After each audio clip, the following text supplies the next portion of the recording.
Yes. Okay, when council's ready. When mayor's ready. All right. Good evening. I'm calling this meeting to order Monday, September 26, 2022 at 6:01 PM. Our invocation tonight is led by Father Cam Lemons of the St. Timothy's Anglican Church.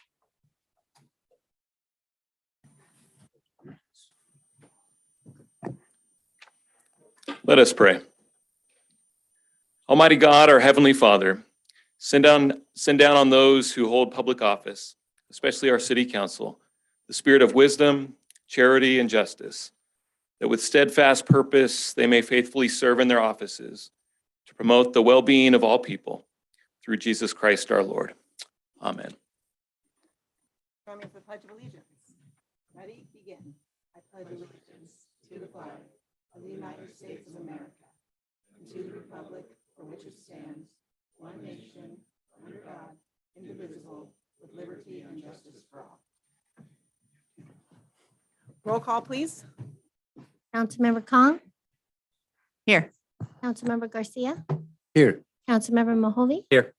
Mayor Pro Tem Ellis. Here. Mayor Schwartz. Here. Make sure your mics are on. Public comment. Notice to the public. This time is set aside to receive public comment on matters not calendared on the agenda. When recognized by the mayor, please state your name and address for the record, and please limit your comments to 3 minutes. Under California law, the city council is prohibited from generally discussing or taking actions on items not included on the agenda. However, the city council may briefly respond to comments or questions from members of the public. Therefore, the city council will listen to all public comments, generally discuss the matter or take action on it. Do we have any public comments? Okay, move on to proclamations. We have a proclamation declaring October 2022 as Domestic Violence Awareness Month in Bishop, requested by Wild Iris Interim Executive Director Vanessa Hayes. Ready? Oh, a proclamation by the Bishop City Council, Domestic Violence Awareness Month, October 2022. Whereas, although progress has been made towards breaking the cycle of violence and providing support to victims and their families, much work remains to be done. And whereas domestic violence programs in California provide essential life-saving services for victims and their children fleeing violence. And whereas advocates and organizations work on behalf of victims every day. Domestic violence shelters and services, law enforcement officials, healthcare providers, court systems, and legal aid providers, tribal organizations, and others are all an integral part of the effort to end domestic violence and must be recognized and applauded for their work. And whereas victims of domestic violence embody incredible strength and resilience, and whereas there is a need to increase the public awareness and understanding of domestic violence and the needs of victims, and whereas domestic violence affects women, men, and children of all racial, ethnic, cultural, social, religious, and economic groups in the United States and here in California. And whereas recognizing the need to understand the complexity of violence as perpetrated within communities and against communities, and the fear of many victims to report to law enforcement, and whereas all victims deserve access to culturally appropriate programs and services to increase their safety and improve their life situation, and whereas on average, nearly 20 people per minute are physically abused by an intimate partner in the United States.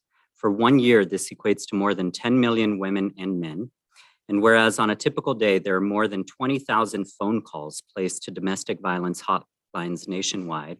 And whereas children exposed to domestic violence can experience long-term consequences, including difficulty at school, substance abuse, and serious adult health problems. And whereas the legislature recognizes the vital role that all Californians can play in preventing and one day ending domestic violence.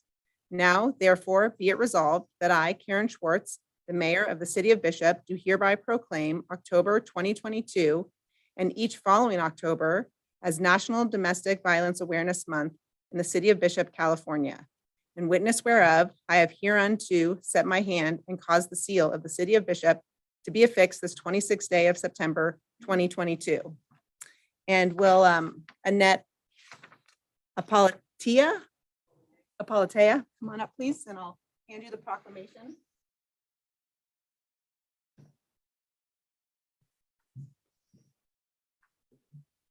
Thank you so much for all the great work you guys do at Wild Iris.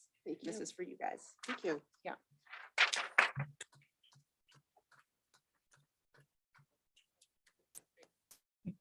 Thank you. Okay, thank you very Okay. much, too.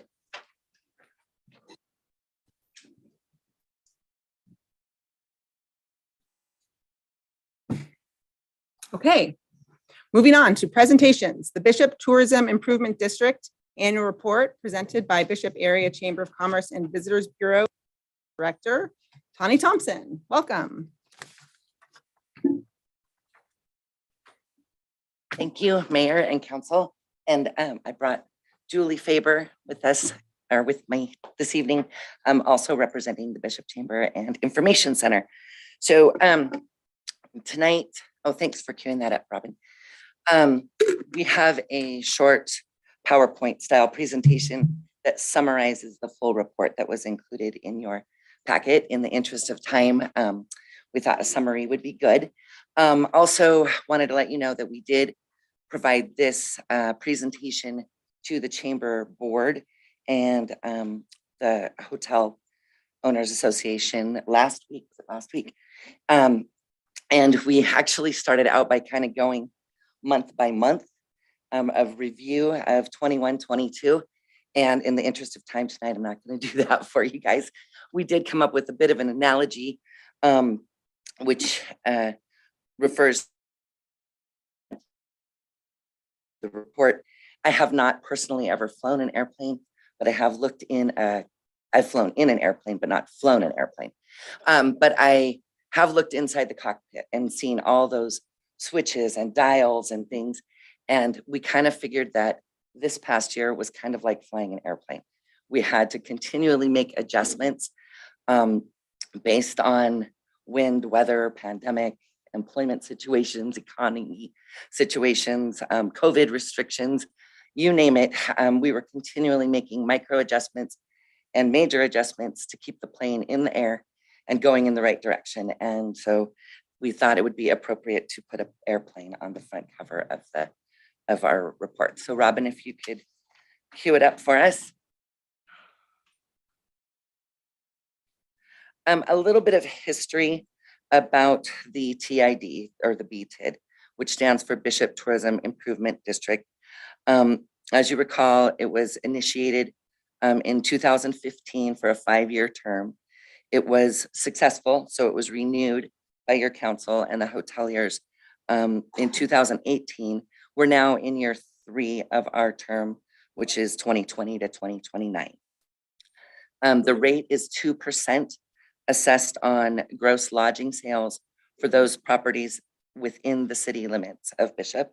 So all the hotels, motels, hostels, short-term rentals in the city limits. It's collected at the same time and in the same manner as they remit their TOT.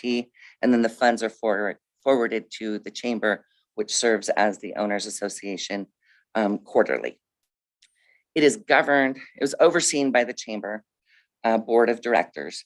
We do have 3 seats that are reserved for lodging industry to make sure that we're spending the funds appropriately. There is a district management plan which prescribes how the funds can be spent. 80% must go for sales and marketing. And could you go to the next slide, Rob? Sorry.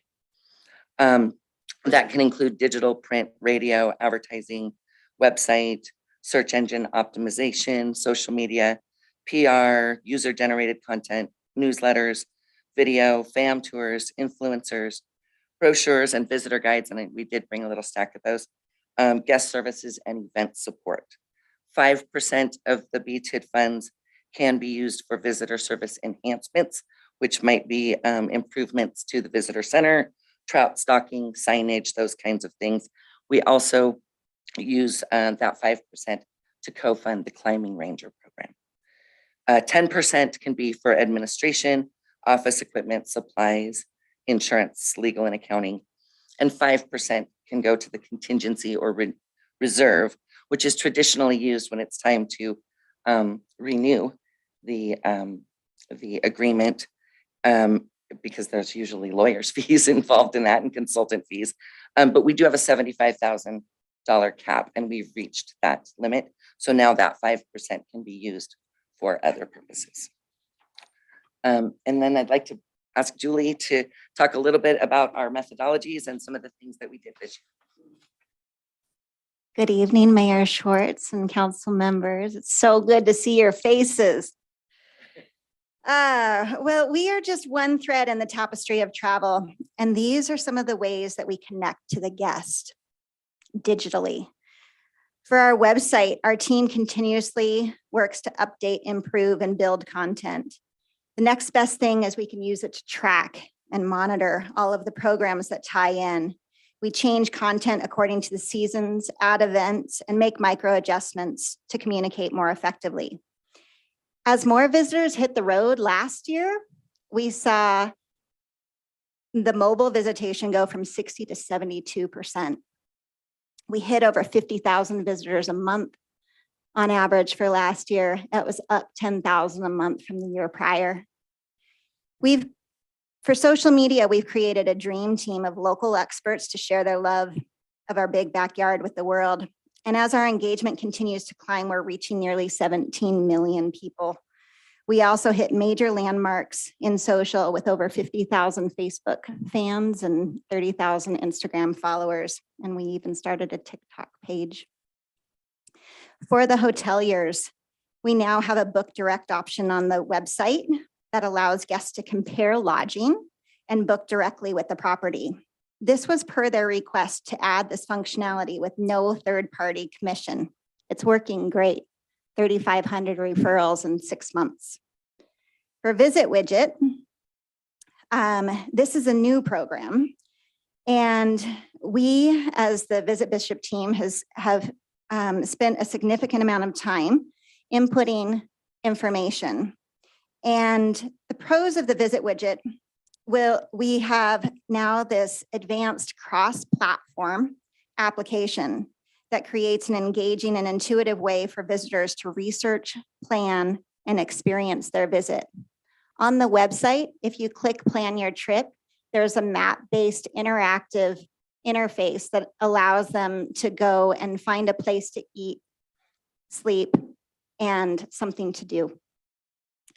It is also a free download that's available on your mobile device as an app. And in December, we will have a wall-mounted touchscreen at the airport so that people can have that same experience. Another way we reach out is through email marketing. We send out a monthly newsletter that is now tied to the branding of Visit Bishop and the new visitor guide. And this is a great way to communicate with guests before they come, provide know before you go information, responsible recreation information, and also events and new blog content. The open rate on this is 28%. Other destinations kind of drool over that one. Theirs is less than 10 across the board. And on to the next one, Robin. There are many roles a destination development and management marketing organization have and different ways to engage. And these are some of the tools that we use to measure and evaluate. These are our key performance indicators. I'm going to start with the visitor impact study. This is an impact study that the City of Bishop, County of Inyo, Sierra Business Council have been working on collaboratively since 2019. And now the data has been collected, the parameters have been set, and we should have the information in a couple months' time. And we're looking forward to diving deep into that. Datafy is another new program that we set up. It uses geolocation data from mobile devices to communicate visitor trends. We have access to the last 5 years now.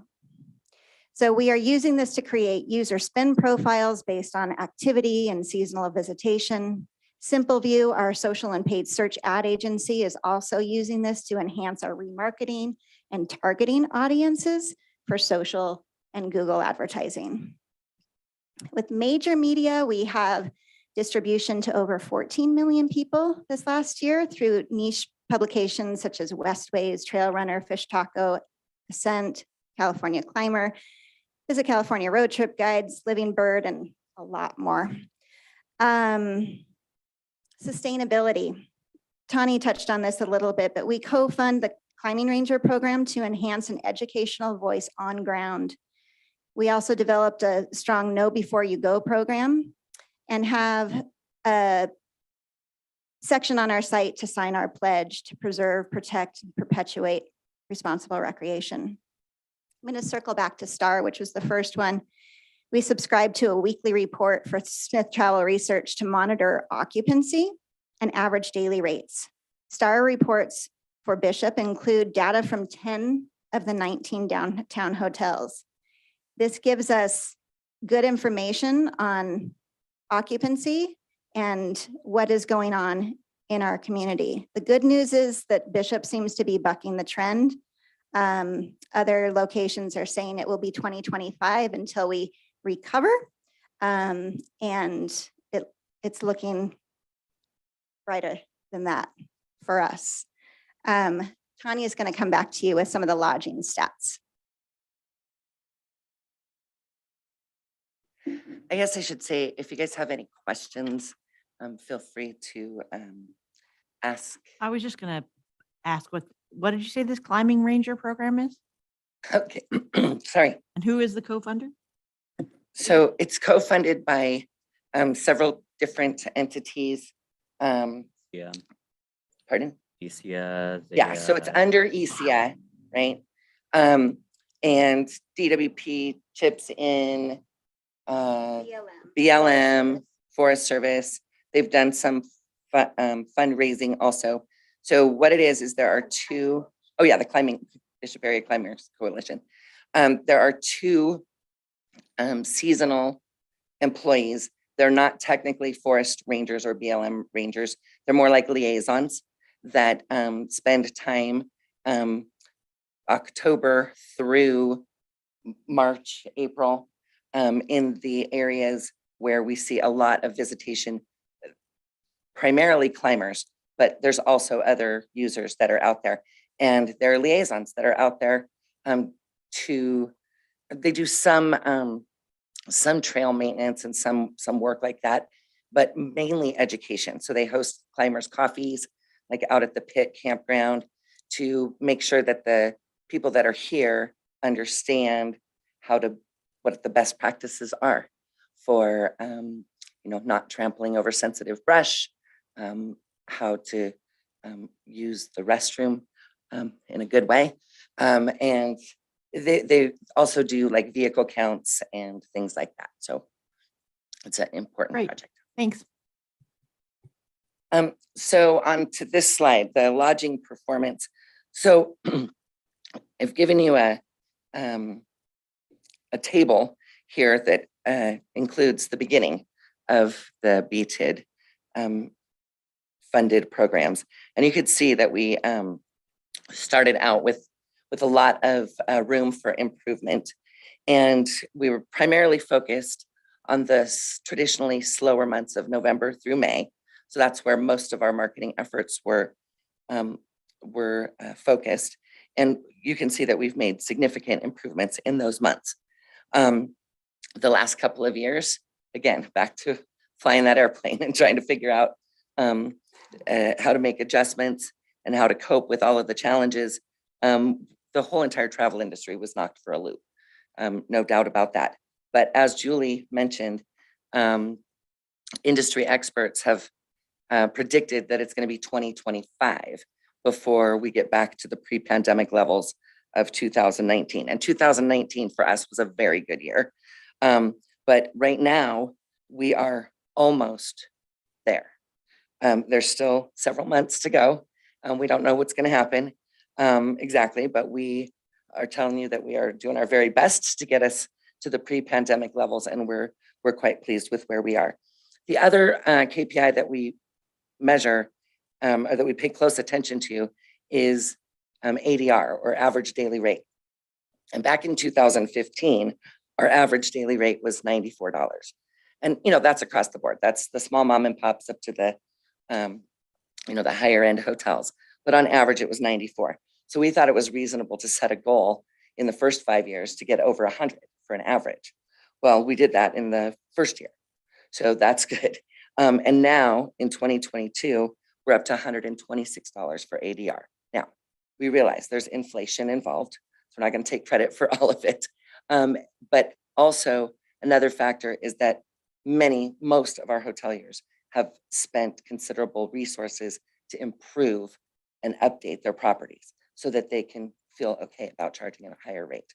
We don't really ever get any complaints about hotels being too expensive here compared to other places. So we're very happy about both the Only on occupancy. mule days.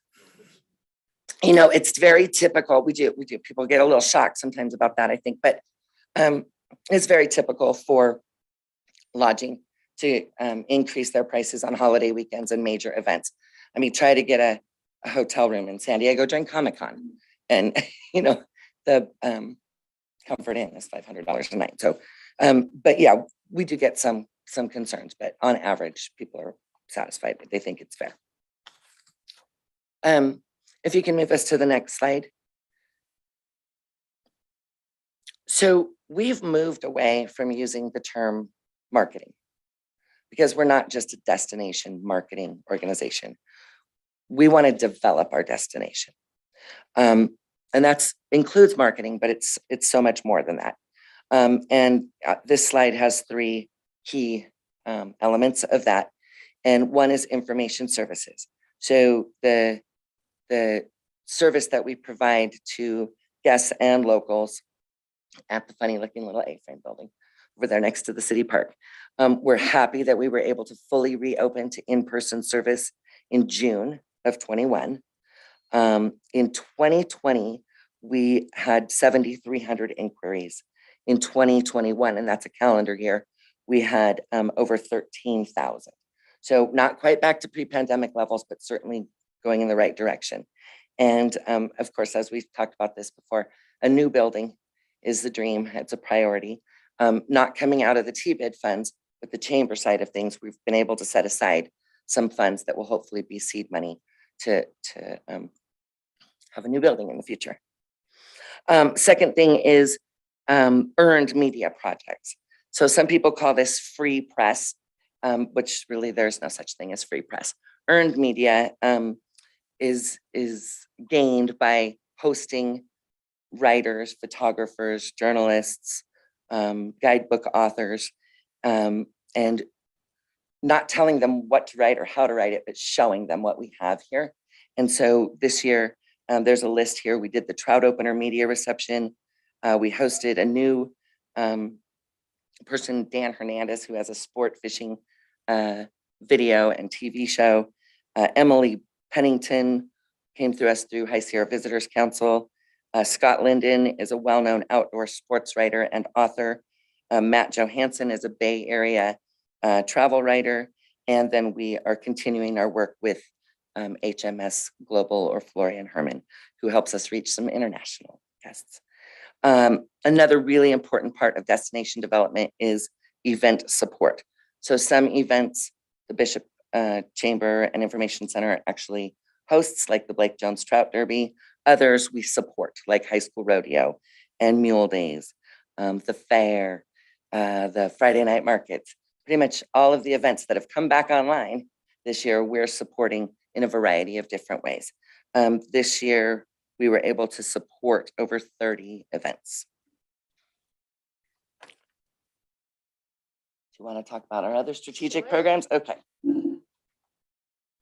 See, this is strategic, so I can take a drink of water. Vision is key. Back to me. So information fulfillment, we do have some of the visitor guides up here, and they have been flying off the shelf. They are proving to be a showpiece for our destination. We mailed 1,300 last year and had 1,800 digital downloads. And we're excited to share these at the travel shows this coming year. For user-generated content, we now have over 2,000 photos from visitors and local photographers who have kindly shared with us and given us permission to use in marketing. It's a huge resource for our social team and for our website. We also have been participating with Visit California in a new Google pilot program that has garnered over 156,000 views in just the last few months. So Google has a new travel section that has things that look like reels. It's pretty cool. As far as paid search and social, that's a big program for us. We contract with SimpleView, who's the industry lead for destinations, and they manage the paid search and social for us. We adjust content with them monthly. We give them constant feedback on imagery and text content. And through this program, we have substantially increased the click-through rate to the tune of 19.8%, which again, kind of blows everybody else out of the water, and a lower cost per click to just under 30 cents. Most people are spending $1.55. So this program puts us in front of another 12 million. One more. What's next? And actually, before we talk about what's next, we did not include a slide which gives a financial breakdown of the funds that were brought in and that we invested, that we spent. But in your full packet, there is the complete financial report. The BTID revenues were $528,486. We had the city's contribution of $75,000. Inyo County project grants for the community project sponsorship program, $35,000. We did have a co-op for responsible recreation messaging with Los Angeles Department of Water and Power, which was about $28,000. We co-opt with Visit California for our Expedia advertising program. So we got $5,000 from them. The visitor guide that Julie talked about generated $8,000 in paid ads in that publication.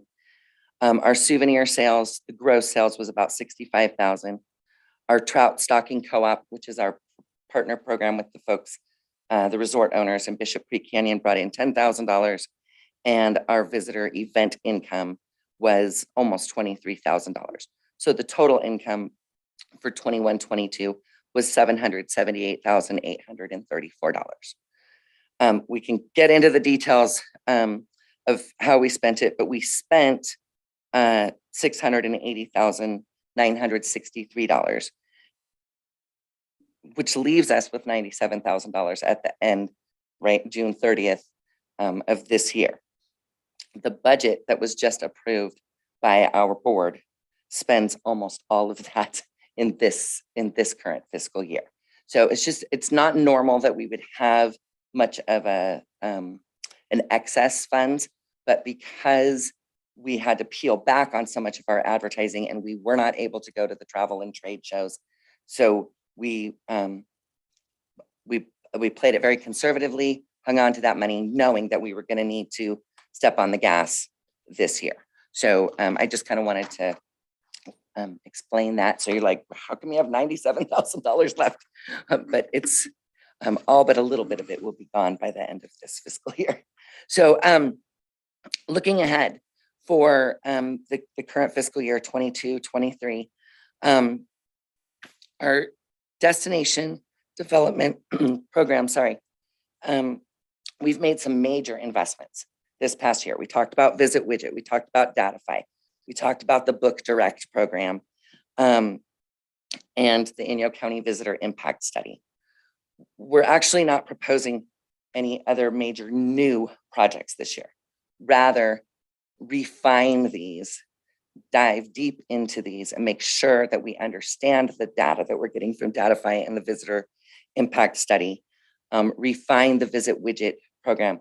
It's still a work in progress. We need to add some more photos and some more content to really make that a robust tool for our guests to use.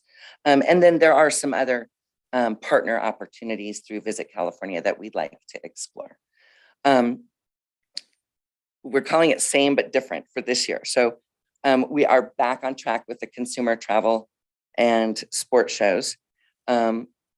We're going to do both Fred Hall shows, the International Sportsman's Expo in Sacramento, and back into the travel and adventure shows.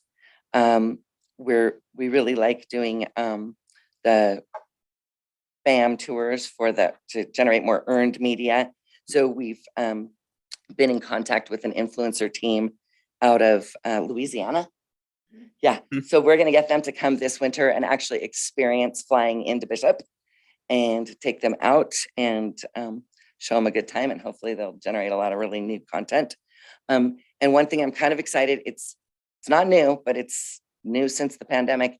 We're gonna do some outdoor advertising, billboard advertising down near where the 14 and the 395 meet. It'll be visible to northbound traffic, but what's different about this one is it's a digital billboard.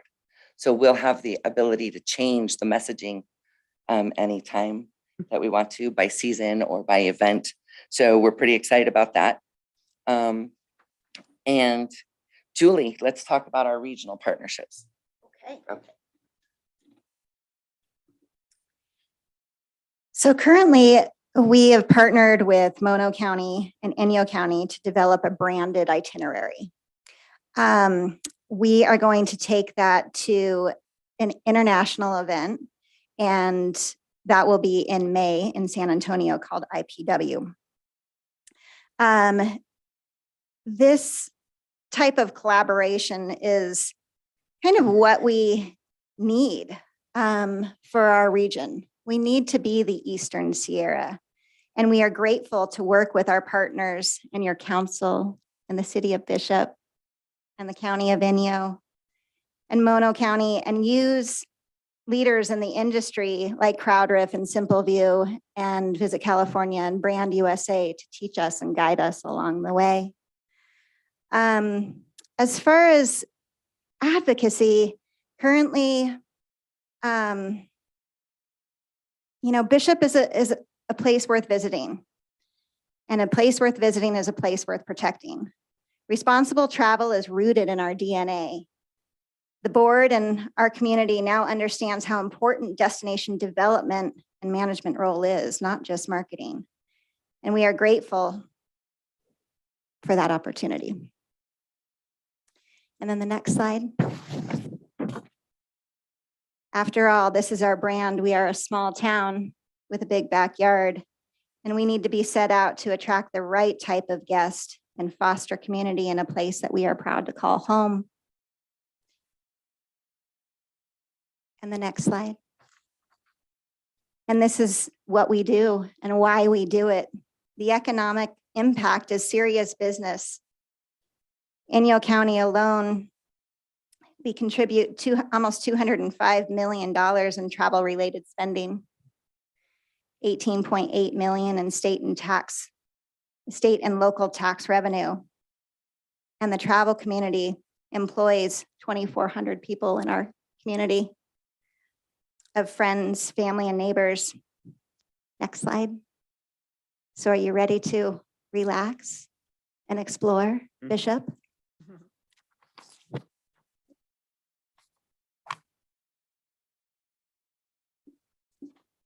Does anybody have questions, comments? Yeah, nice work. This is very comprehensive. It's great to see all the projects you guys are collaborating on and working on. Well done. I do have a question.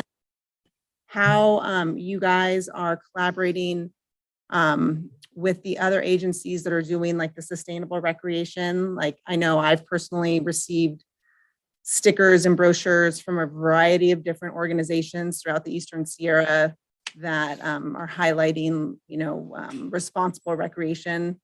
And I didn't know like what the role you guys play in it with some of these other agencies that are doing the similar messaging. First of all, I'm really glad that there are entities that have adopted the mission of responsible recreation. I think that we were early to this, and I think that that is because we're locals, right? Because this is our home, this is our backyard. So in some cases, we are collaborating, like we mentioned, the Los Angeles Department of Water and Power. So we negotiate the ad price, placement, design the ads, and then there's the fine print. This is the Bishop Chamber and LADWP remind you to recreate responsibly. That's a really big collaboration. As far as other things, we participate regularly in a Zoom call for Recreate Responsibly, which is a nationwide effort to get people to do the right thing and educate people. And the Climbing Ranger is a really big collaboration. And do you guys do anything like that's specific to the fishing and hunting recreational users? Like, you have like a very targeted, climbing outreach program. Is there one that's like specific to other user groups? It's funny, that was a discussion at our recent strategic planning meeting. We'd like to see that Climbing Ranger program expanded to more than just the climbing season. And the Climbing Rangers are actually encountering other user groups while they're out and about, Sure. the OHV group, hikers, equestrians, and that kind of thing. But angling for the angling community would be good. I just thought of something else. So Fred Rowe, who provides weekly fishing reports for us, he's very, very aware of the need to message responsible recreation. And in his weekly emails that go out, it's always a very strong component there. So we would like to see that Climbing Ranger program expanded. And so that's kind of a goal going forward. Great. And I'm not going to commandeer, but I would encourage you to, I know we've tried to connect on the Eastern Sierra Recreation Collaborative calls, but there you the land user groups, you have the BLM there and then you have like all the national forests and National Park Service, like the some really key decision makers. And so it'd be great to kind of see how we can give very, consistent messaging, which it really is very consistent, but, not over duplicating efforts. Right. And we do participate with the ESSRP, but it's outside of the group that. Like at first Monday of every month meeting. Yeah. Right. It's outside of that. They in when it comes more to the communications. Got it. Great. Well, great. So yeah, we do loop in. Did you have anything to add to? Yeah. But yeah, we're, was it 2020 when we got the Poppy Award? Yeah. Oh yeah, that was right before the pandemic. So Visit California honored our team with a pretty prestigious award in 2020. And it was for the way that we have used our brand, the Big Backyard, to encourage people to be responsible when they recreate, to not really think of them as tourists or visitors. Rather, they're friends and family that we've invited here to enjoy our house and play in our backyard. And I think that was kind of like the beginning of so many other destination marketing organizations like ours starting to adapt it. That and the pandemic, where people were just doing whatever they wanted to do. They realize now it's important, but we were kind of early adopters of this. Great. And I'm really, really proud of that. And, that same year, our board of directors changed our mission statement to include promote responsible recreation as part of our mission. So I thought that was a big step. Yeah, I mean, just to follow up on that a little bit, was curious about the same type of outreach that's being done to other user groups, because as you say, it's all our backyard. And if you read actually the beautiful pamphlet, which was very well done, one of the things that I noticed in it is there are pages for all of these user groups, trying to attract them to come. But if you actually go to the climbing user group, the like bullet call outs are like recreate responsibly, learn how to poo. But like on the other ones, there's none of that message. And it almost seems like there's a bias towards that when I will say, yeah, in the past 5 years, the climbing area has gotten a lot better. And I haven't seen once the toilet went into at the buttermilks, I haven't seen nearly as much trash, should we say, out there. But I have definitely seen a large uptick in trash, even at trailheads, along the rivers with all the fishing line everywhere. Like Polita Canyon's not as pretty to look at these days. And so I'm hoping that going forward, we can apply that to all of the user groups that are having an impact here. That's a really good point. And some don't necessarily see is the ads that we're placing in the niche publications. So we advertise in Western Outdoor News and in Fish Taco Chronicles for the anglers, S&S Off-Road magazine, Living Bird magazine. We are reaching, but you guys don't necessarily see it in those ads. And I can bring some of the examples to show you that we are actually trying to educate all of the user groups for sure. And I know Climbing Ranger, that kind of came as maybe a reaction to overuse and some bad behaviors that were happening in the traditionally climbing. Let's be honest, it was climber initiated action. Yeah, exactly. Yeah. So, but you're right, the other user groups too, and we are with our niche publications and with our socials. Yeah, it'd be great to have like Bishop Recreation Ranger.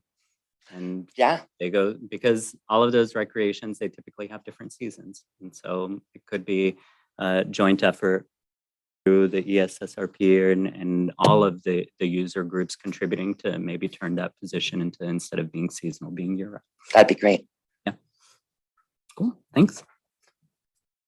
I would like to comment on the visit widget, the app. I love it.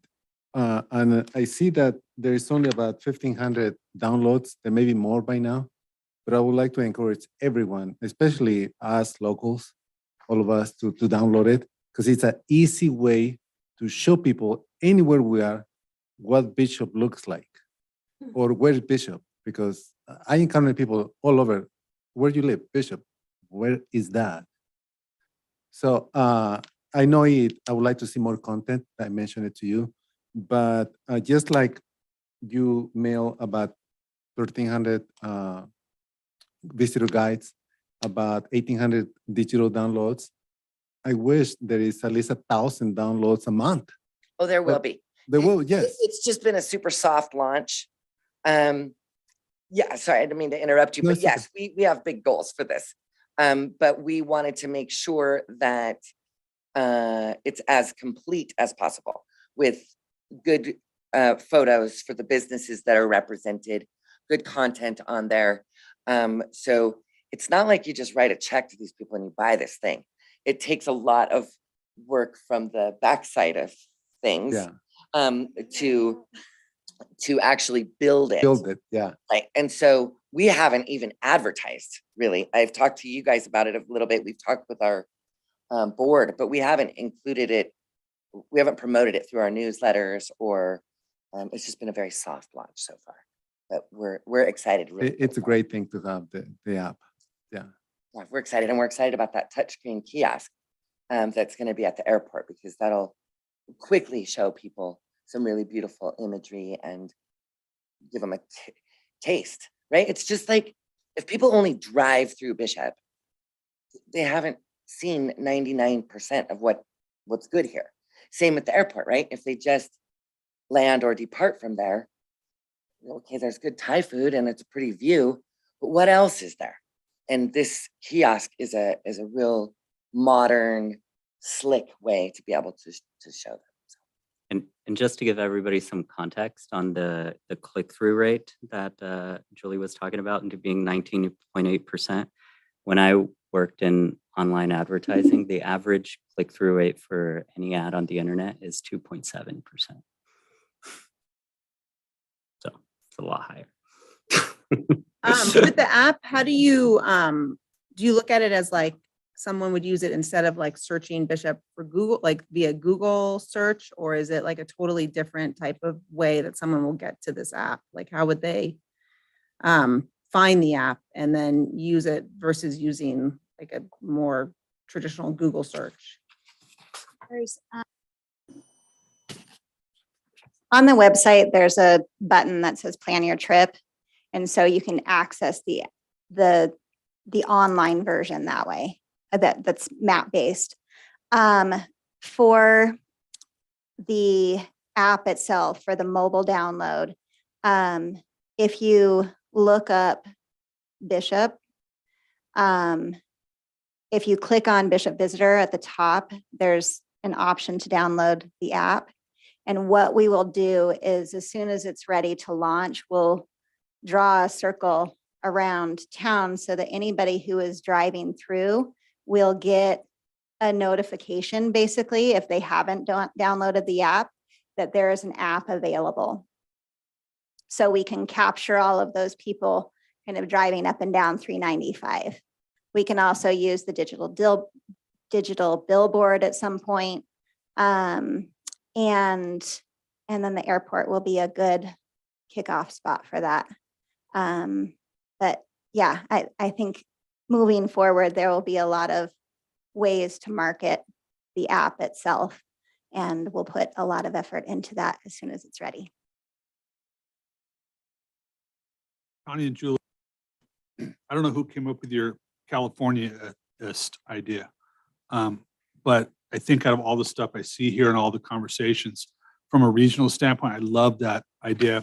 I think I would jump all over that idea hard, because I think that's the kind of thing that people can think of and remember. Like when I travel the country, I don't think of the est of anything, like the boringest ride, some of that kind of stuff I think of. But I love that concept from a regional standpoint, that's the kind of thing, there's people out there that want to do the est of everything, the highest, the hottest. And I think that's it's a great way just to get people's attention. So I don't know who came up with it, but I hope you really run with that and get it out there, because I think that's going to be a driver for the whole region.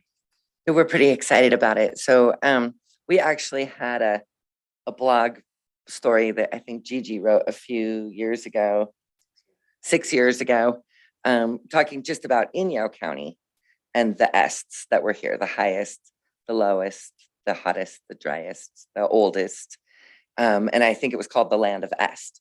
And so when we embarked on this new project to develop the Inyo Mono itinerary that goes from Death Valley to Yosemite with 10 kind of iconic places in between, Jeff Simpson and Liz Granz from Mono County and myself got on a conference call, Zoom. That's one good thing that came out of COVID, is we're able to collaborate. But we met with a marketing guy, an expert, that's what he does. And he gave us 6 different options, and Est was one of the ones that we talked about, and it's just kind of gelling for us. So we're pretty excited about it, and we'll have it ready within probably a month to 6 weeks, and then, as Julie said, take it in the spring to the IPW event. Yeah, cool. Est Tour 2023. Make it, run with it. We're the best. So. Best Est. Best Est. Thank you very much, and I hope that I know that you guys have had time, but I hope that anybody who's interested can take a look at the full report, which Robin was so kind to include in the council agenda. And if anybody wants a printed copy or me to email them a copy of the full report, we'd be happy to do that. We're very pleased with the progress that was made this year. Nice work. Any other questions? Okay. Thank you, guys. All right. And I'm gonna sit down. and Don't then go I'm gonna far. Talk some more. Now we're on to be back. the I promise this is gonna be Chamber quick. of Commerce and Visitor Bureau update.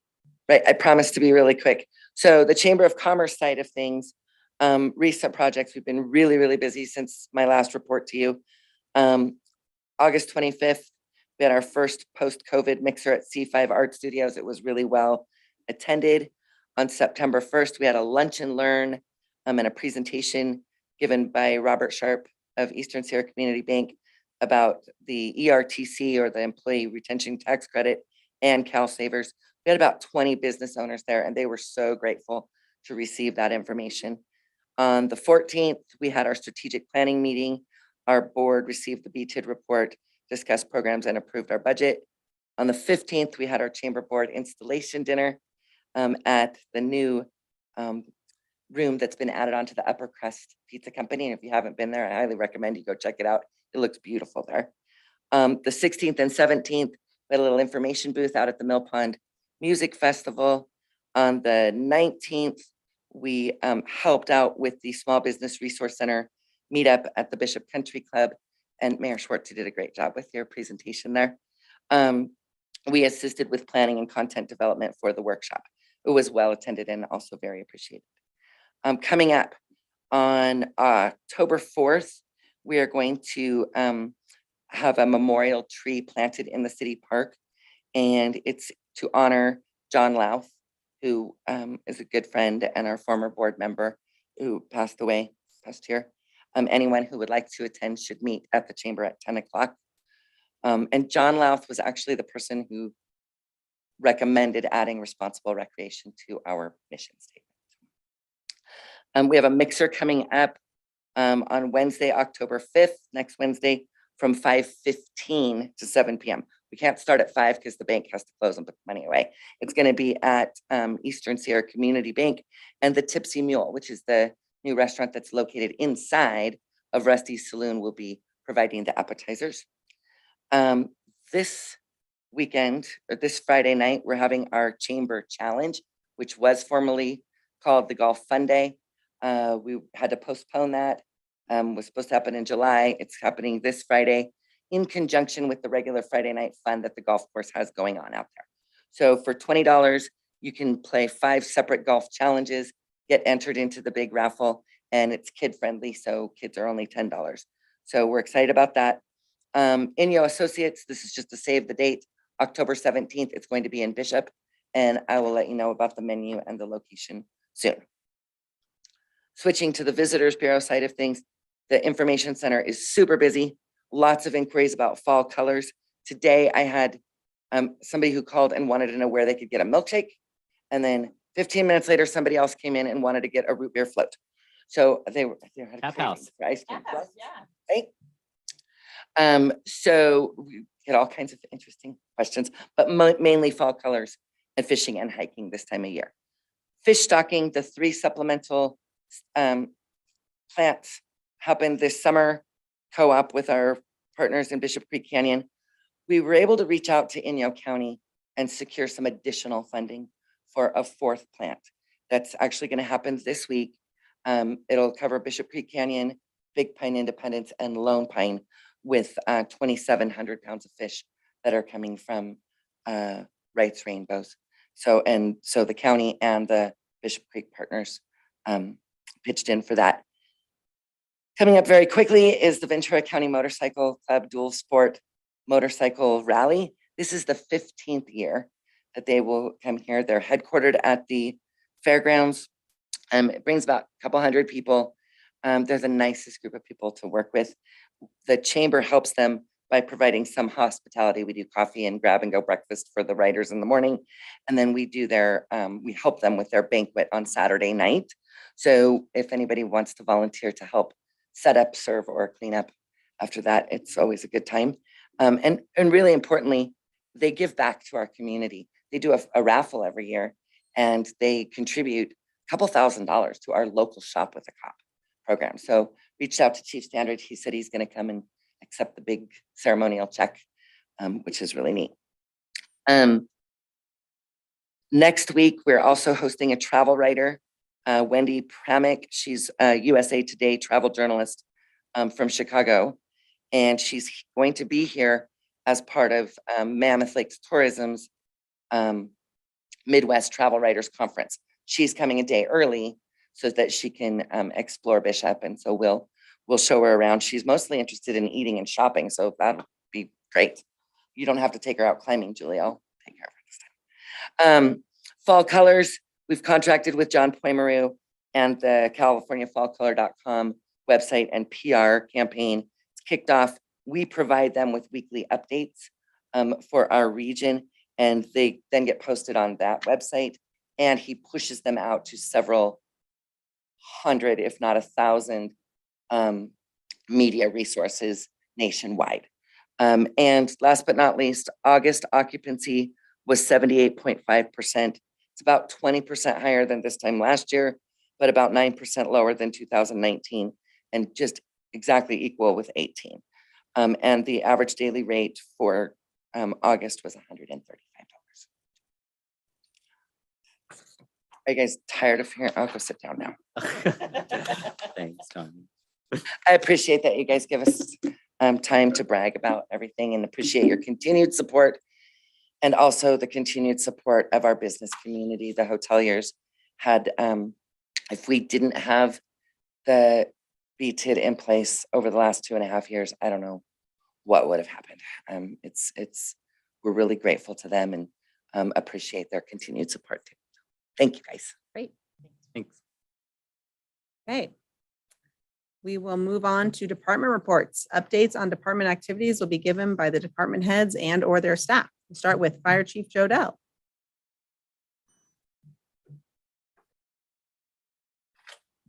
Surprised me. I saw Jeff in the room and I thought I was going to have to get after him tonight. Good evening, Mayor, Council. So I haven't seen you in a while. It's been like a month and a half. We missed last week because of last time because of an unfortunate incident, and then there was an EMCC meeting the month before. So since I last saw you, had 9 fires. I had trailer fires, rubbish fires, brush fires, vehicle fires, and my most favorite was a dump fire. We've also got off OES weather standby and a CAL FIRE standby. Fire season heated up there for a little bit. CAL FIRE units left the county, and we covered for them for over a week. Continue to provide our resiliency in the EMS field. As a reminder, we respond to with Simon's requests, when that request for extra manpower, when they're delayed by more than 10 minutes or there's CPR in progress. It's put quite a workload on us. We are providing an EMT class, which will be coming up next month. Next, I was hoping to get it to you this time, but next meeting will come together for, we had an agreement with hospital for clinical time. So you'll see a agenda for that. Prevention, our fire prevention officer, Megan Doonan, has been busy. She's working hard in locating and addressing fire code violations in Bishop. As you can imagine, there are a lot of them. So she is working diligently to keep things on track. There's a couple really good things. She's built some really good relationships with the apartment owners and getting those safe, and then passing on major hazards or unique situations to the crews. She's got a really good working relationship with the fire crews, and just passing on some really good information about strange arrangements, different hazards, that kind of thing. I think the program is really benefiting our department. Events, we've had the fair and the Derby, which was really exciting. I don't know if you guys saw the last crash of the Derby, but oh my goodness, what a way to end it. Also, we've had our 9/11 stair climb. We did an EMS standby at the Mill Pond Music Festival. I attended a Cal Chiefs conference last week where I learned a lot of great things about leadership tools, and then some recruitment realities that are a little bit scary, but we'll keep pushing forward. And then just a reminder that the policies are all out there for your guys' review and comments. Not bringing them to you until I get a bunch of comments back, until we can, kind of put those together and make sure we're on the same page. So That's it for tonight, unless you have any questions. Questions? Thank you so much. All right, thanks. All right, Police Chief Richard Standridge. Good evening, Mayor, Council. I got a few things I want to cover tonight. As Tani mentioned earlier, I will be attending the dual sport banquet and receiving whatever they provide us on behalf of the PD for Shop with a Cop. And the folks that are running Shop with a Cop, Sergeant Scobie and Jessica Sita, are getting a head start on that this year and try to make the program a little bit bigger and better like they always do. So Lieutenant Ellsworth and I have had a couple of meetings with mental health in the last couple of weeks. We're trying to just continue to work out any kinks in the system to make sure we're all on the same page in providing the service on behalf of our citizens of Bishop or those, coming through our area that need mental health services. It's a work in progress. We're all kind of, stuck in lack of resources and just availability of things, but at least everybody is willing to get to the table and kind of figure out, what we need to do to best move forward. So those conversations are continuing. We recently got back the reports on our post and CLETS audits. The post audit is where they come and take a look at our backgrounds that we do on employees and our files we maintain. We passed with flying colors. That's a direct reflection on Lieutenant Ellsworth as he's in charge of that. So I want to say thank you to him publicly. And we recently had our CLETS audit. We got the information back on that. And again, through Department of Justice, we passed that with flying colors. And that's a direct reflection on our dispatchers and support services unit to make sure that that all happens. Very, very important that we pass those. This year, when we had the fair, I don't know if anyone got a chance to see that we did have a booth out there this year. The police department did. Gave away a lot of swag, a lot of happy folks. That's going to be something we wanted to gauge, and it was very successful. So we'll be continuing that in the future and kind of see where that goes. As Alina's position, Alina Dondero, her position is still kind of evolving. So we're seeing where that goes. She's got a lot of good ideas, and we're going to be trying to move some of those forward. And we, as everyone knows, we did the California Indian Day Parade. Councilmember Mahovia and I actually judged the floats. And then we had a patrol car. Cody Lawson and I drove in the parade.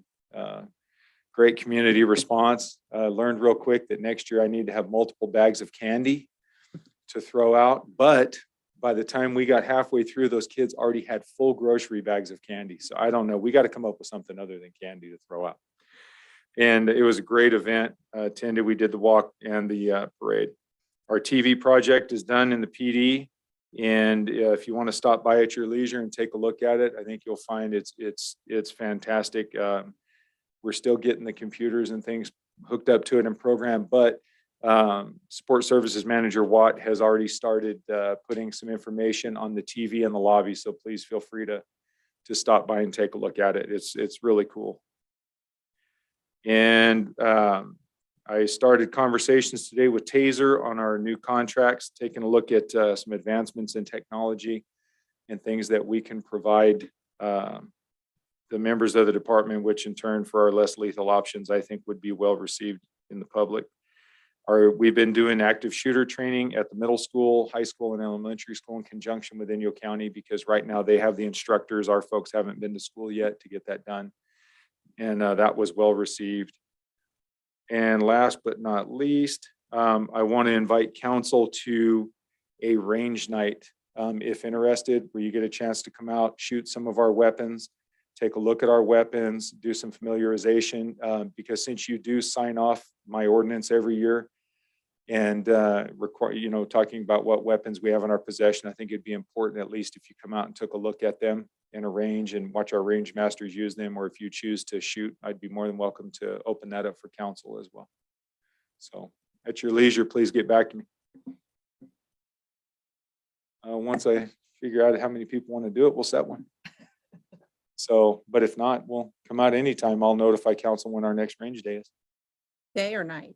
We can do either or, depending upon council's schedule. Makes no difference. I was thinking night, probably start late afternoon and kind of go from there. But I would really welcome council to come out. Our range masters have been working hard. Sergeant Hohenstein just went to a training. Officer Zimmel will be going soon. And they're really proud of the program they're putting together, and I'm proud of the program they're putting together. Our folks are really taking ownership of a lot of things in that department, and I think they should be commended for it. So please, when I do put the invitation out there, I'd welcome everyone to attend. Any questions for me, council? No, thank you. Thank you. Robust report. Appreciate it. Community Services Manager, Dan McElroy.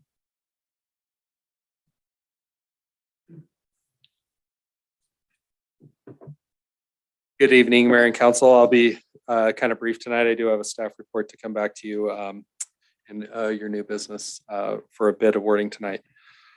First off, let's start with the parks this evening. Looking at a very busy weekend coming up. Of course, we have the Friday night market, the car show with the Owens Valley Cruisers. They're expecting close to 200 vehicles this year. So it should push it all the way back to the playground area in the rear of the park. So it should be a rather large event. Of course, Saturday, there's the Amigos 30th anniversary on Academy Street.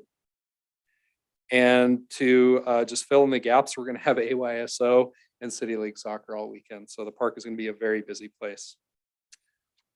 It's also our last week of the pool. Friday will be our last day, and staff will begin our winterization process of the City Park pool. And programs continue to be strong with the after-school program, kind program, gymnastics, and adult soccer. We're almost halfway through our season already. We also participate in the California Greening Grant with the community garden this week. Our trunk or treat planning has begun with the fairgrounds, and it will have a new name, and that will be coming very soon. We will continue to pursue, of course, the MLB grant for infield renovations for fields 1, 2, 3, and 4. So I continue to work on that.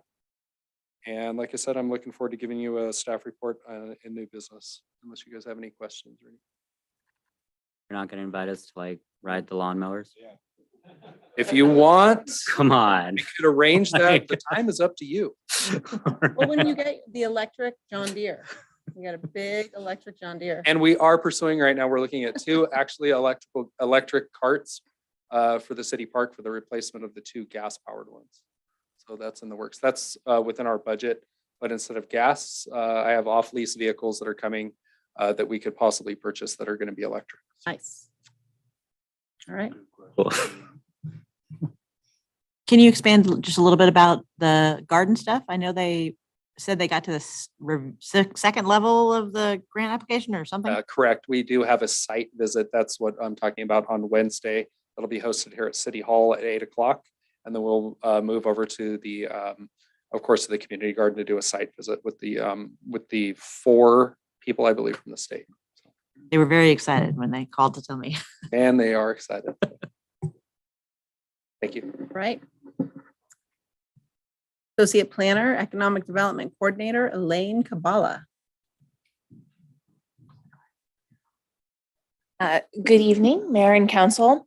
First, just wanted to let you and the public know that the Small Business Development Center based out of CSU Bakersfield will be having their, I think it's annual Eastern Sierra Capital Summit on October 7th from 8 to noon.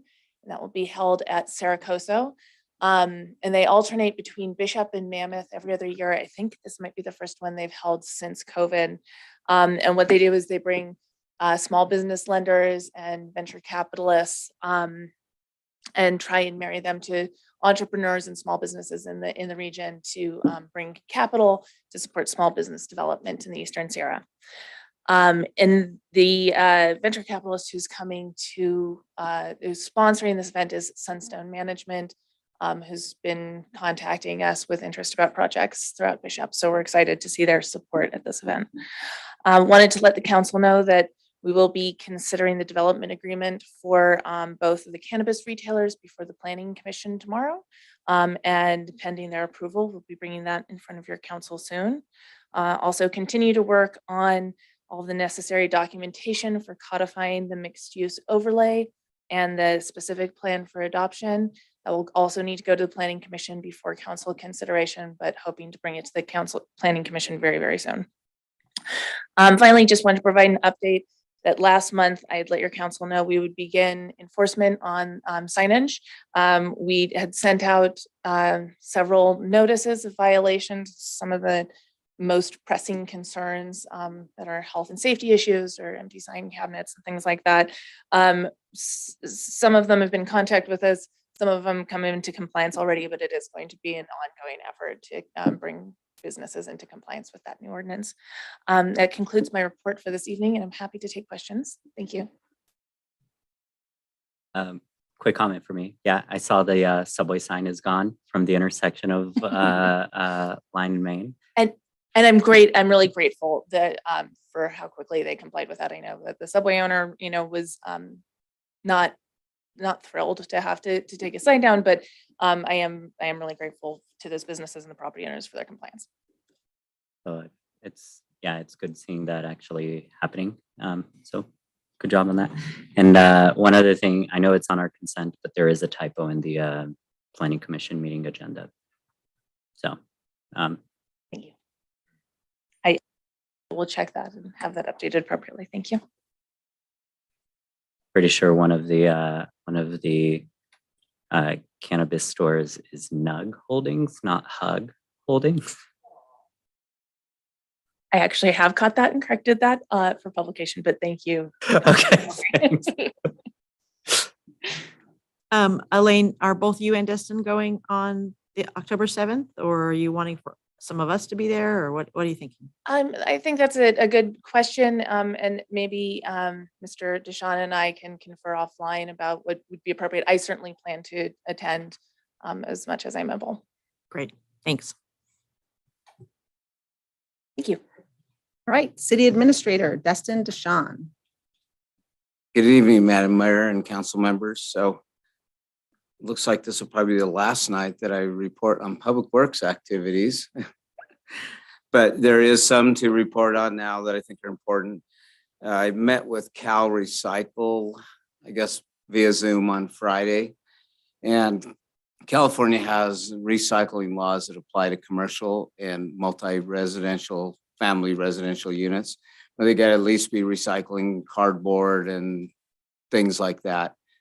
So we're doing decent. We probably have a little better than 50% are complying right now. But the other 50%, in 4 years, it will be 100% compliant. So we have 4 years to figure it out, but there's some is going to be, where do we place bins within in our city parking lots? How do we accommodate that recycling? What we want to do, but that means giving up parking spaces.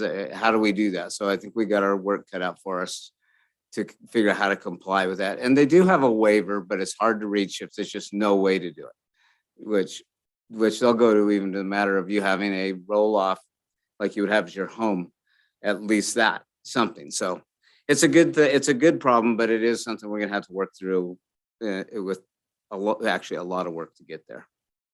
We'll be meeting this week with Caltrans staff to kick off the Warren and Lagoon Street Safe Routes to School Earmark project.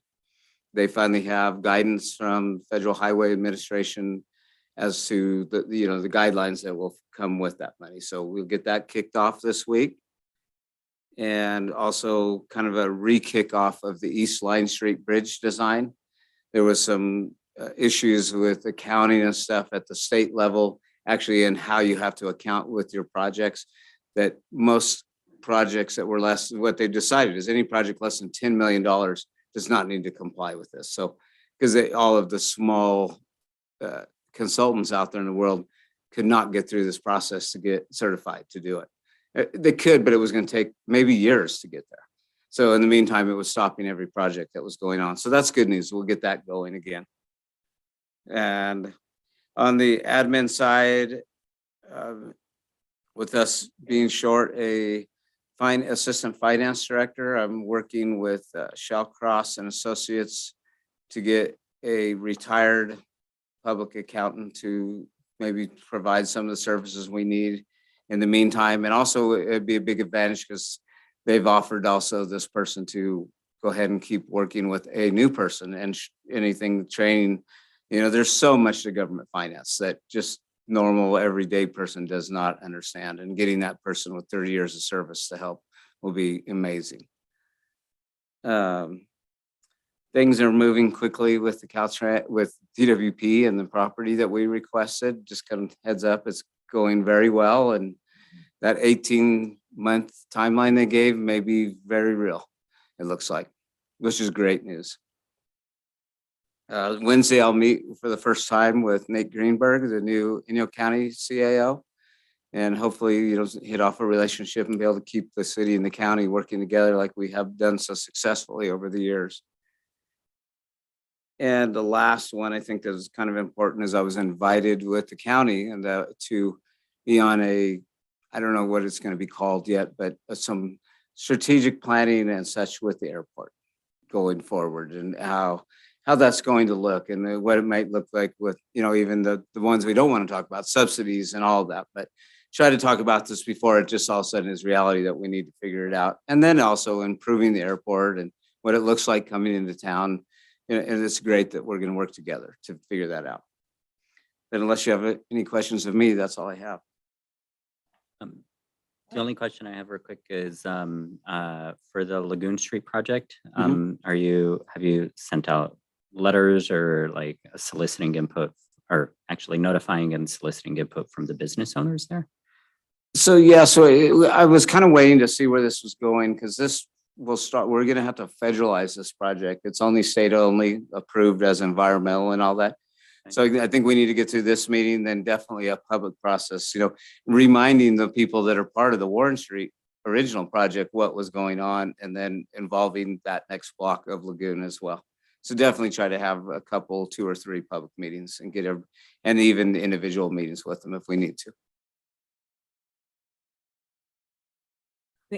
Any other questions? Okay, thank you so much. All right, then we're moving on. Produce more. It'll come up. All right. Going on to the consent calendar, notice to the public, all matters under the consent calendar are considered routine by the city and will be acted on by one motion. Does anyone have any questions or comments regarding the consent calendar? We have a typo that, We have a typo. That's sorry about that. Anything else? Any other? No? Okay. Any public comments on the consent calendar? Jeff, you got a public comment on the consent calendar? All right. Would anyone like to make a motion? I will make a motion to approve the consent calendar with the one revision suggested. I'll second that. Okay, we have a first and a second. Call for a vote. Councilmember Kong, Yes. Councilmember Garcia, Yes. Councilmember Mohovi, Yes. Mayor Pro Tem Ellis, Yes. Mayor Schwartz. Yes. Thank you. Motion passes 5-0. Okay, moving on to new business. Award bid for City Park Front Restroom Rehabilitation Project. Community Services. Good evening again, Mayor and Council. In the background and history, on June 17th, 2022, the front restroom at the city park was damaged by a fire. The cause was determined to be vandalism. Due to the extent of the damage caused, the Community Services Department decided to look at actions to take to rehabilitate these restrooms. The Community Services Department has filed a claim with our insurance carrier, CJPIA. CJPIA sent an insurance adjuster to assess the damage. The assessment costs and the repairs per Sedgwick adjustment was $32,849.37. The city of Bishop is responsible for the insurance deductible. This brings the maximum cost of repairs to $22,849.37. We then determined, we then made available the front restroom rehabilitation bid documents on August 29th, 2022, to be awarded on September 13th, 2022. However, the city did not receive any responsive bids for the projects. So we then extended the award period by addendum to September 20th, 2022 at 10 a.m. The Community Services Department did receive 2 sealed bids, one from Masala Construction and one from Cervantes Construction. The Cervantes construction documents were incomplete. The low bid was from Masala Construction in the amount of $31,000 and no cents. There are no economic impacts. The budget impacts are as follows. This was not a budgeted item in the 2022 and 23 budget. The total insurance reimbursement amount is $22,849.37. The awarded construction bid is for $31,000. The city's Parks and Recreation budget will account for the remainder of $8,150.63 and an adjustment in our mid-year budget. Legal review, the city attorney Pucci has reviewed this item and recommends that the action complies with the law. And the recommendation to the council tonight is to award the front restroom rehabilitation project to Masala Construction in the amount of $31,000. To authorize the execution of the construction contract with Masala Construction, and to authorize the expenditure in a not to exceed amount of $34,100, including the 10% contingency. Any questions? Where's Masala based out of? He's here in town. He's local. Yeah. This isn't a question specifically about this award, but what are we doing about cameras? Didn't we have a discussion about cameras and I totally I'm forgot? working on that as we speak. Okay. I'm waiting on one more vendor for cameras. Okay, and then does our deductible work like health insurance deductible? Like if we have more vandalism, do we have to pay the 10,000 or? Yeah, we met our deductible. Unfortunately, it works like your car insurance. Okay. Yeah. It's per incident. Per incident, okay. All right. It's great to hear that there's a plan to try to mitigate vandalism in the future, though. The good news is we're going to get a new renovated restroom with all new fixtures. So that is the good news. Right. We just got to make sure we keep it that way. Exactly. So Dan, that was my question, actually. What we see from the outside is in good shape. They're just going to redo the inside. Correct. That's what the insurance would allow us to do. Okay. So further adjustment. So Thanks. Just speaking to the cameras, we actually, I think Councilmember Ellis and I met with one down at League of Cities. And he showed us a scene of where they were able to solve a crime with those cameras in a bathroom with At night. camera that was 300 feet away, in the dark, and zoomed right in and could identify positively when it happened, who and did it. And so we need it. It's happening every day in the restroom. Just to be clear, these are not cameras in the restroom. No. No. Not okay. no, we have two locations selected. We're going to start with a 2-camera system that should be adaptable throughout the entire city park. Looking, of course, at wireless connectivity, and then actually have a data log to the park computers, where if we have an incident or anything, our officers can go over and pull that information off that data logger and receive all that stuff. Great, thank you so much. And- Is there any, go ahead, sorry. Thank you. I have a question. So yesterday I was walking early in the morning at the park and I noticed a board hanging on the fence on that skateboard area with some graffiti. Is that board there allowed? The board's there so you can graffiti it. That was the original thought. That's the intention. Graffiti board, yes. Oh, okay, good. Just wondering. Yeah. Thank you. Tasteful graffiti. Tasteful. It does have a couple of RIPs on there for people that have, since passed on. So it does get used for that. Yeah, I wish they would just leave it to there. But thank you. Any public comment? Okay, seeing none. I'll make a motion to award the front restroom rehabilitation project contract to Masala Construction in the amount of $31,000, to authorize the execution of the construction contract with Masala Construction, and to authorize the expenditure in a not to exceed amount of $34,100, including a 10% contingency. Second that. Great, we have a first and a second. Call for a vote. Councilmember Kong, Yes. Councilmember Garcia, Yes. Councilmember Mohovi, Yes. Mayor Pro Tem Ellis, Yes. Mayor Schwartz. Yes, Thank you. Motion passes 5-0. thank you, Okay. council. thank you. Amend contract to increase contract amount for Horace Albright Park Path Project. All right, I'll take that one. So back in July, the council approved a contract with Claire Concrete Inc. to build those actually beautiful sidewalks next to Field One. Short, less a truncated dome in the handicap ramp that's happened. All the vendors are way behind on it. But during that process, it was brought up by Inyo County that they have various sidewalk repairs that needed to be made around the senior center in the back of the park, which we actually own, but their facility agreement requires they maintain the building and the sidewalks. So short, to make the project, the taxpayer friendly, everything we could do, it seemed like it made a lot of sense for us just to perform a change order with the contractor to perform the work at the senior center at the same time. Also, it's going to save a lot of money in staff time and everything else. So I worked with Claire Concrete. We got a price.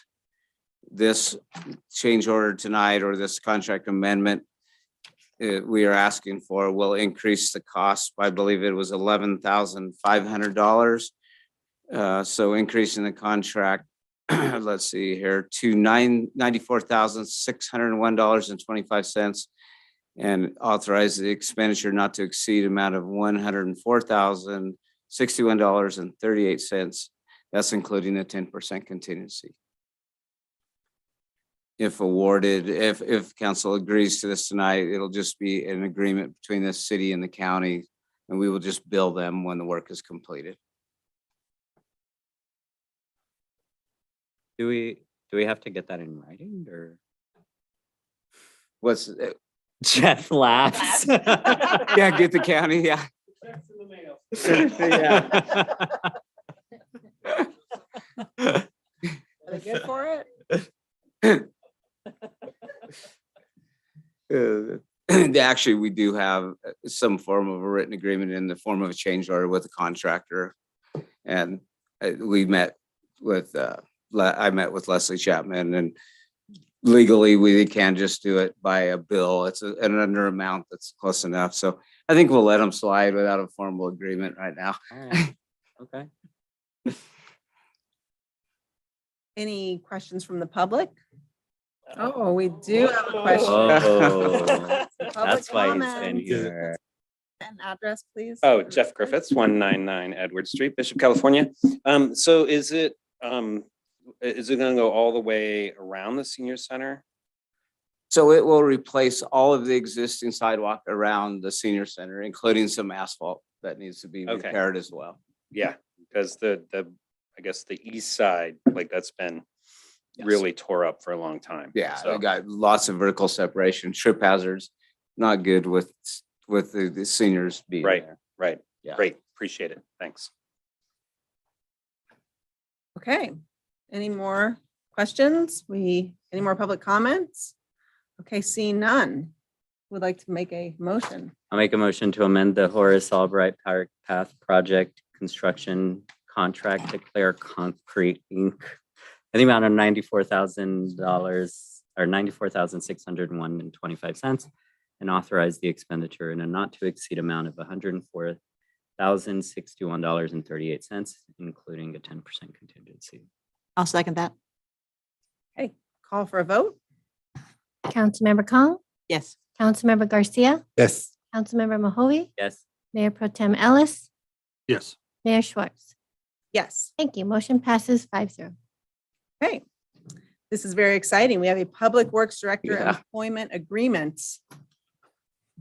Yeah, so this is exciting. We got to do something fun now. Yes. So background, on July 12th of 2022, the city conducted interviews to select a new public works director. 4 applicants were interviewed. As a result of these interviews, a highly qualified candidate was chosen.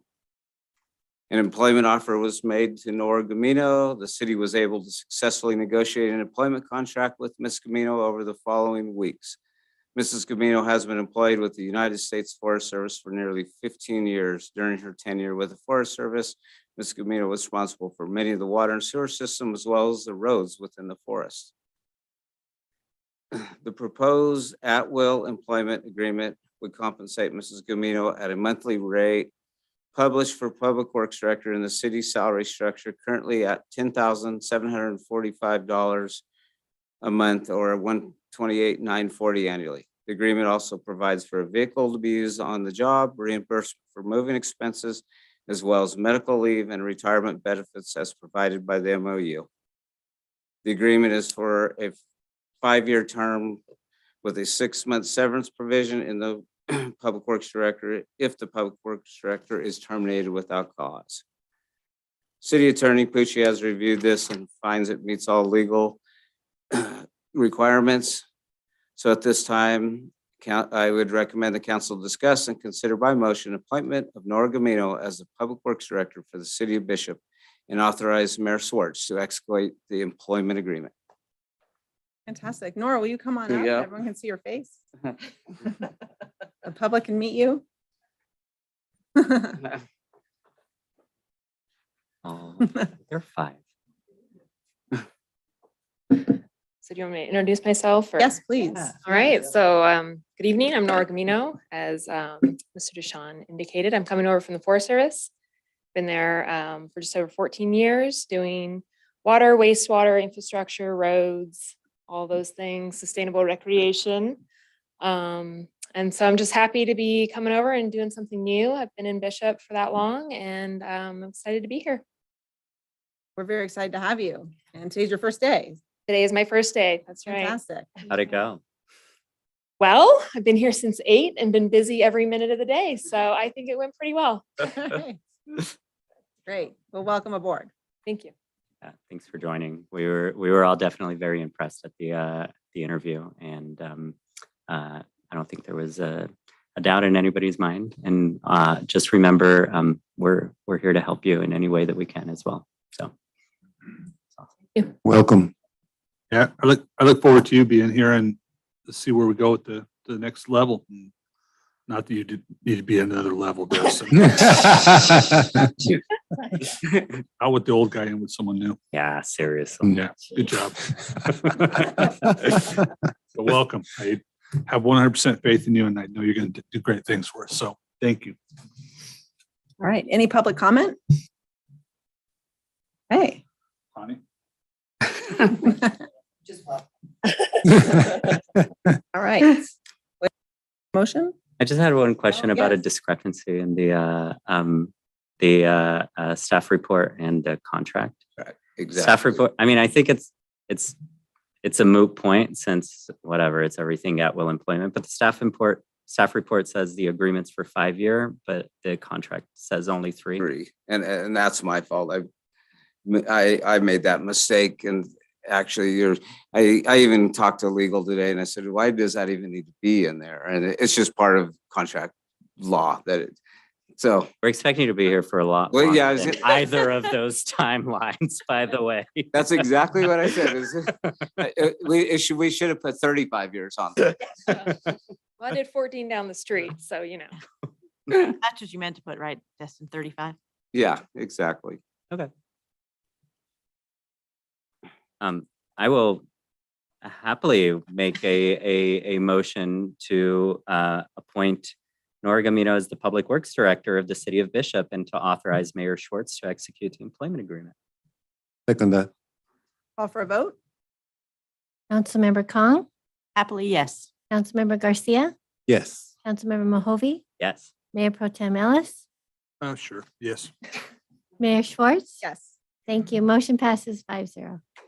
Yay. Welcome, Nora. Jess, did she get your truck? You can get rid of all those country radio. Did she delete all the country stations you had programmed in there? Oh, an e-bike. All right, let's move on to future agenda items. Does anyone have any agenda items to add? Dinner. Well, maybe you can, Robin can coordinate with Chief Standridge on a range day or night. I'm a little scared myself, but I figure he made a really good point. If you're approving some of these weapons, you might as well check them out. Happy to do so. And And I think it'd be great once Nora settles in, if she could give us a presentation on what specific projects she would prioritize in Public Works that are currently on the list and where you think we should be focusing on first. I think that'd be great. Not in a few months. Give you some time.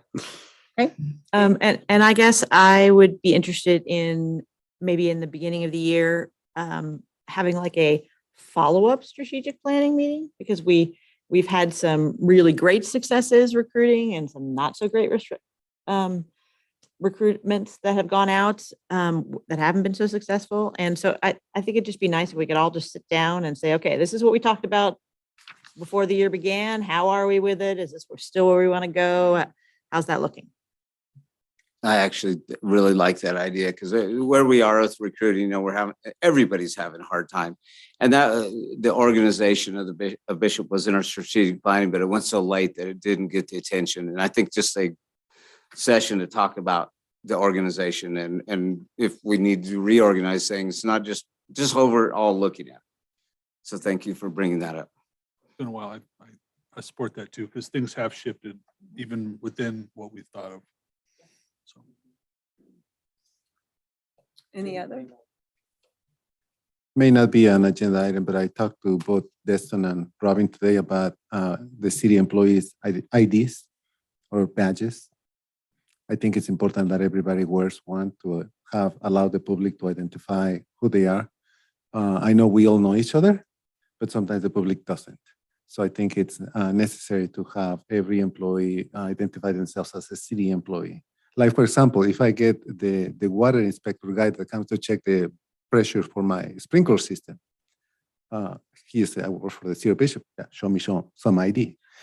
Just yesterday, I was walking out of my house and the male guy was walking through my front door and I said, is that for me? He said, do you live there? I said, yeah. He looks at me like, really? I said, would you like to see my ID with my address? So maybe just have our employees wear an ID, a badge or something that identifies them as city employees. I'm good with that. You good with that? All right. Any other future agenda items? Okay. Council and committee reports. Jose, let's start with you and just. Okay, let's start right here. So within the last couple of weeks, I attended the LTC, very quick meeting. The IMACA board installation dinner was very nice. Small number of people. I think he had something to do that it happened September 15, which in many Mexican restaurants, I'm sure they were busy. Technically, Mexico's Independence Day, it's September 16, but we all start celebrating on the 15th. So a lot of margaritas and mariachis and all Mexican restaurants on that day. I attended also the Walk of Life. It was very nice, good group of people there early in the morning. My first IMACA board meeting, I submitted my application for board seat and hopefully during the next meeting, I'll be appointed. And I also attended the Eastern Shore Small Business Resource Center gathering at the golf course. It was very nice, very informative. About 30 people there attended. It was good. So that's it. Great. My only meeting in the last couple of weeks has been an Owens Valley Groundwater Authority meeting. It was a very short meeting in which the only agenda item was to appoint me chair again. and maybe it's because I make the meeting short that they decided to appoint me chair again, but I'll be doing that for another year. And yeah, we're rocking and rolling on getting the wells, tracking all the wells and making sure we know who's got what water and that kind of stuff. So it's good work. I actually have nothing in 2 weeks. My schedule is crazy, but nothing city related. So Okay. I'm good. There will be an LTC meeting this week, but in the last couple of weeks, I went to the Fire Joint Powers Authority meeting with the Fire District. And we really spent some time evaluating the current situation of the fire departments, what's actually being requested of them, and what their responsibilities are. It seems pretty clear that a good route to go would be to actually go the Joint Powers Authority route so that so our combined fire and emergency services can be adequately funded. So that was a first step in just assessing whether we should go that route. And I think now we'll continue meetings where we'll flesh out some of those details before we bring that back to council. So, yeah. Oh, and as Chief Standard said, I was honored to be a judge in the float at the California Indian Day Parade. And there were some really creative floats, and it was really cool. So yeah, that was about it for me. And my puppy's getting bigger. All right, I attended the Mill Pond Music Festival. It was a fantastic weekend. It was beautiful weather. They had really some great bands. So that was just a fun, lively annual event that we have here. And then I also attended and presented at the business workshop last Monday night to get ready for the upcoming entrepreneur Capital Summit. And I'll be at the Capital Summit as well. So that was my week. It's been beautiful weather. I hope it stays that way. I hope we get through fire season unscathed. I don't even know if I should say that out loud, but I'll see everyone next Tuesday, October 11th, 2022, here in the City Council chambers. All right. Meeting adjourned. Yeah. That's so many notes. I usually don't have that many notes.